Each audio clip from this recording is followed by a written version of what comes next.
నమస్తే. నేను సిరి. పవన్ కళ్యాణ్ గారు అయితే వారాహి డిక్లరేషన్ అయితే ప్రకటించారు. దీని తర్వాత దీని మీద స్పందిస్తూ భూమన కరుణాకర్ రెడ్డి గారు అయితే ఒక ప్రెస్ మీట్ పెట్టడం జరిగింది. దాంట్లో అయితే పవన్ కళ్యాణ్ గారి కూతుళ్ళ గురించి, వాళ్ళ వ్యక్తిగత జీవితాల గురించి మాట్లాడడం జరిగింది. సో దీంతో నెటిజన్స్ అయితే ఆయన మీద విరుచుకుపడుతున్నారు. సో ఈ అంశం మీద మాట్లాడడానికి మనతో పాటు ఉన్నారు ప్రముఖ senior journalist, political analyst CS Rao గారు. నమస్కారం సార్. నమస్తే సార్, ఏదైతే భూమన కరుణాకర్ రెడ్డి గారు చేసిన అంటే ఏదైతే పవన్ కళ్యాణ్ గారు వారాహి డిక్లరేషన్ ప్రకటించిన తర్వాత ప్రెస్ మీట్ లో మాట్లాడుతూ పవన్ కళ్యాణ్ గారి కూతుర్ల గురించి, వాళ్ళ వ్యక్తిగత జీవితం గురించి మాట్లాడడం, దాని మీద నెటిజన్స్ ఏదైతే వాళ్ళు ఉన్నారో విరుచుకుపడుతున్నారు. చాలా వరకు ఫైర్ అవుతున్నవి మనం చూస్తున్నాం. సో దీన్ని మనం ఎలా చూడాలంటారు? ఇప్పుడు ఒకటి, కరుణాకర్ రెడ్డి గారు కొంచెం వైఎస్ఆర్ కాంగ్రెస్ పార్టీలో ఉండేటువంటి వాళ్ళలో ఇంటలెక్చువల్గా ఉంటారు. మాజీ తిరుమల తిరుపతి దేవస్థానం చైర్మన్. సరే, ఆయన క్రిస్టియనా లేకపోతే హిందువా అనేది ఒక డిస్ప్యూట్ నడుస్తూ ఉంటుంది ఆయన మీద ఎప్పుడు కూడా. కానీ ఆయన మాత్రం నేను హిందువునే అని చెప్తుంటారు. మరి హిందూ అయినప్పుడు మీ కుమార్తెల్ని ఎందుకు క్రిస్టియన్ పద్ధతిలో పెళ్లి చేసామని చెప్పి అడిగేవాళ్ళు కూడా ఉన్నారు. సరే, ఆ వివాదం నడుమ ఆయన అయితే తిరుమల తిరుపతి దేవస్థానం చైర్మన్గా చేశారు. రాజశేఖర రెడ్డి గారి టైంలో చేశారు.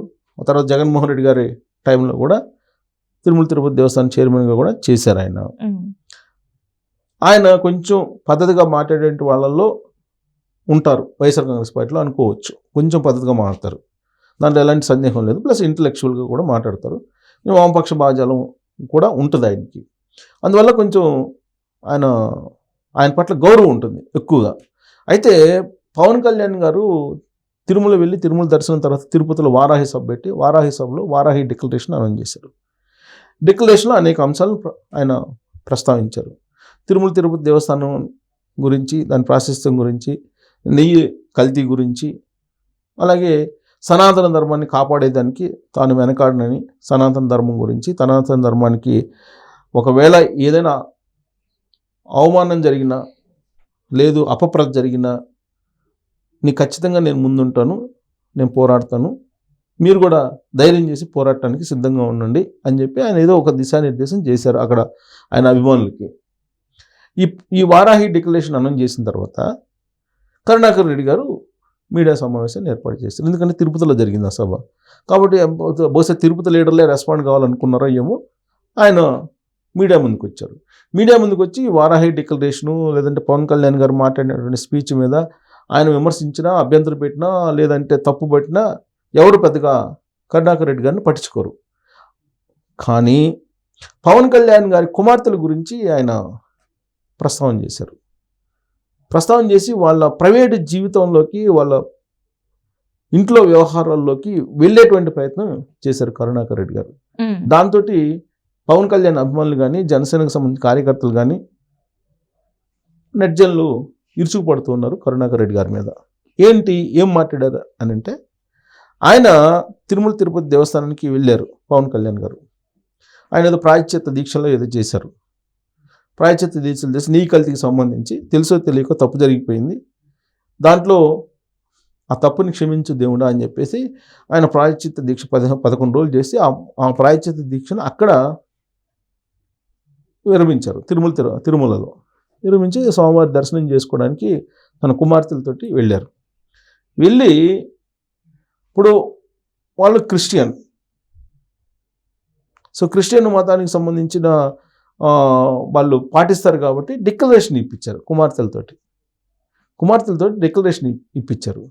ఈ పాయింట్ దగ్గర ఆయన ప్రశ్నించారు, కుమార్తెలతో డిక్లరేషన్ ఇప్పుడు ఎందుకు ఇప్పించారు, ఇన్ని రోజుల పాటు మీరు ఎందుకు కాముకున్నారు? సాధారణంగా హిందూ సనాతన ధర్మం ప్రకారం పుట్టినటువంటి 9వ నెలలోనో లేదా 11వ నెలలోనో తల వెంట్రుకలు, తల నీలాలు సమర్పిస్తారు కదా. మరి అప్పుడు లేనటువంటి సనాతన ధర్మ పద్ధతి ఇప్పుడు ఎందుకు వచ్చింది మీకు అనేటువంటి ఒక ప్రశ్న వేస్తూ ఉన్నాడు. ఇప్పుడు తలనీలాలకి డిక్లరేషన్కి వాస్తవంగా సంబంధం లేదు. కానీ మోకాలికి బోడిగుండుకి ముడేసినట్టు కరుణాకర్ రెడ్డి గారు పవన్ కళ్యాణ్ గారి కుమార్తెల విషయంలో వాళ్ళ డిక్లరేషన్కను వాళ్ళ తలనీలాలకి ముడేసి మాట్లాడారు.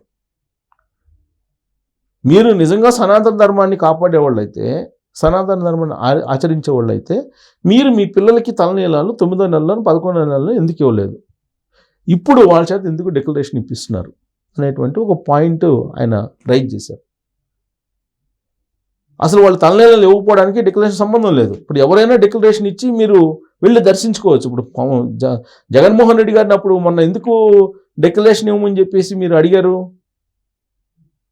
ఆయన క్రిస్టియన్ కాబట్టి, క్రిస్టియన్ మత పద్ధతులను అనుసరిస్తున్నారు కాబట్టి డిక్లరేషన్ అడిగారు ఆయన్ని. లేదంటే అడగరు కదా ఎవరు. తలనీళ్ళు లేవమని చెప్పి ఎవరు అడగరు కదా. అది ఎవరెవరి యొక్క వ్యక్తిగతమైనటువంటి అభిప్రాయం.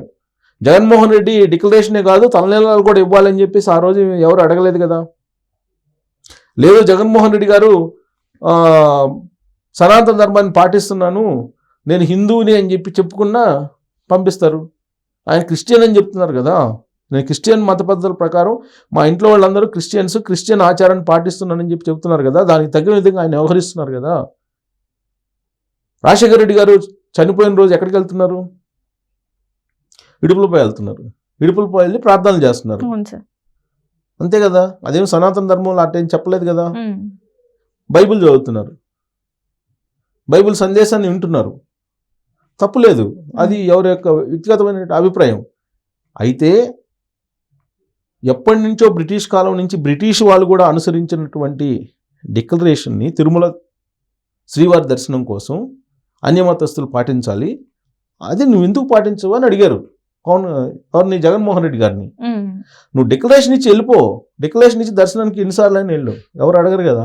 కానీ నేను డిక్లరేషన్ ఇవ్వాల్సిన అవసరం లేదు జగన్మోహన్ రెడ్డి గారు అని చెప్పారు కదా వైఎస్ఆర్ కాంగ్రెస్ పార్టీ వాళ్ళు. ఇప్పుడు ఆ తర్వాత సుప్రీంకోర్టు సీజే వచ్చారు కదా దర్శనానికి. అదే రోజు ఈయన తిరుమలకు వస్తాననే రోజు సుప్రీంకోర్టు సీజే వచ్చారు. ఆయనతో పాటు అనేక మంది వచ్చారు దర్శనానికి. వాళ్ళలో క్రిస్టియన్స్ ఉన్నారు, ఇతర మతస్థులు ఉన్నారు. వాళ్ళు డిక్లరేషన్ ఇచ్చి దర్శనానికి వెళ్ళారు కదా. ఇప్పుడు పవన్ కళ్యాణ్ గారు కూడా తన పిల్లలు క్రైస్తవాన్ని అనుసరిస్తున్నారు కాబట్టి డిక్లరేషన్ ఇవ్వండి అని చెప్పి డిక్లరేషన్ ఇప్పించి దర్శనానికి తీసుకెళ్లారు. దాంట్లో తప్పేముంది? ఇప్పుడు ఆయన సనాతన ధర్మానికి సంబంధించి సనాతన ధర్మ పరిరక్షణ కోసం ఒక బోర్డుని ఏర్పాటు చేయాలి అని చెప్పేసి అన్నారు. అది ఆయన డిక్లరేషన్లో ఉండేటువంటి ప్రధానమైనటువంటి డిమాండ్. సనాతన ధర్మ పరిరక్షణ బోర్డు ఒకటి ఏర్పాటు చేయాలి. ఎవరైతే సనాతన ధర్మాన్ని కించపరుస్తున్నారో లేదా సనాతన ధర్మాన్ని అవమానపరుస్తున్నారో ఈ బోర్డు వాళ్ళ మీద చర్యలు తీసుకునేలాగా అధికారాలు ఇవ్వాలి. ఇలాంటివన్నీ ఏదో డిక్లరేషన్లో పెట్టారు ఆయన. దానికి ఆయన ఏమన్నారు తెలుసా పవన్ కళ్యాణ్ గారిని?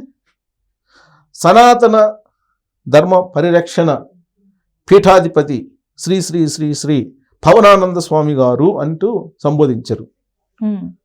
ఎవరు? కరుణాకర్ రెడ్డి గారు. అక్కడ మొదలుపెట్టి వాళ్ళ కుమార్తెల దగ్గరికి వచ్చారు.